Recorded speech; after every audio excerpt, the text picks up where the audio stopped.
is officially technically day 2, but it's our first full day here in Puerto Rico. So as you may have heard from the beginning of that video, we had a audio malfunction. So I'm here doing a voiceover. And in this clip, I was just explaining that the hotel that we're staying in is only 2 blocks away from El Morro.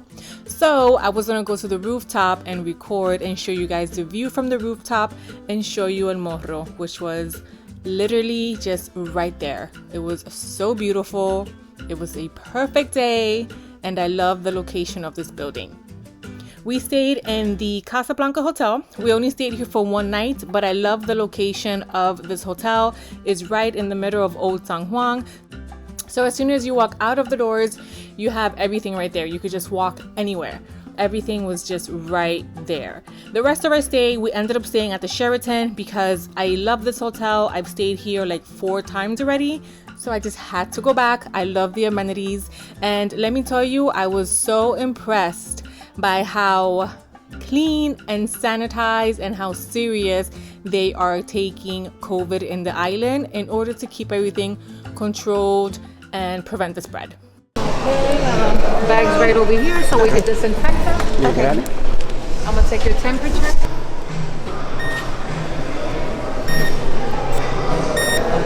I'm gonna spray this. Okay, perfect. I'm just gonna take this out so it won't get wet. Thank you. Okay, you're welcome. Give me a second. Thank you. Okay, you're all set. Welcome, and you may check in. Thank you so much. Okay, so after we checked into the hotel and we dropped off all of our luggage, we went back to Old San Juan because the only thing I really wanted to do on our day 2 is to just explore Old San Juan and take Joseph to El Parque De Las Palomas. Now, last time I was in Puerto Rico, I was there with my son. Joseph couldn't make it, so my son has been there before, but it was Joseph's first time, so I was super excited to take him there. And El Parque de las Palomas basically translates to Pigeon Park.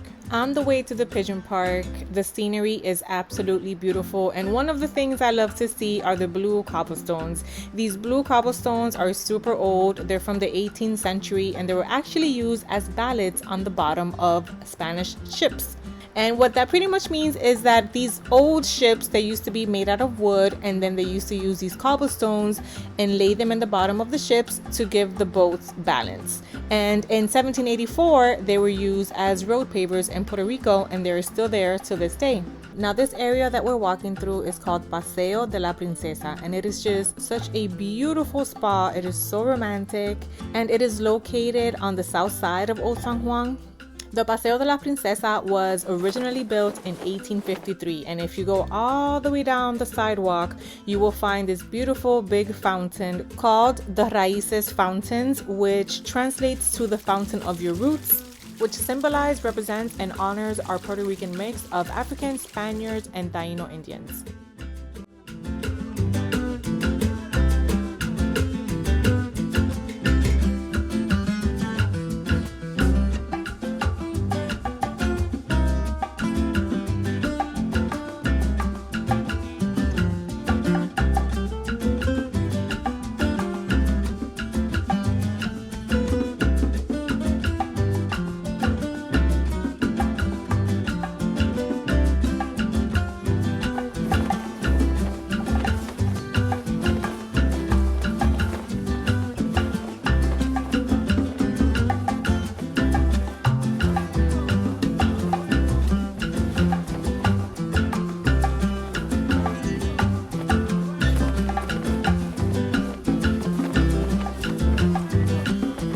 ¿Y cuánto tiempo llevas aquí?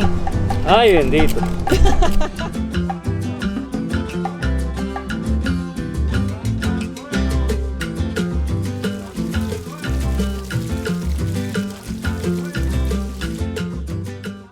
Now, Puerto Rico was a colony of Spain from 1493 till 1898. So when you're walking around San Juan, you can still see and feel the presence of the Spaniards through the beautiful architecture and the colorful buildings.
It's on your head. It's on your head, honey. Si me acercas con el pelo, it's over.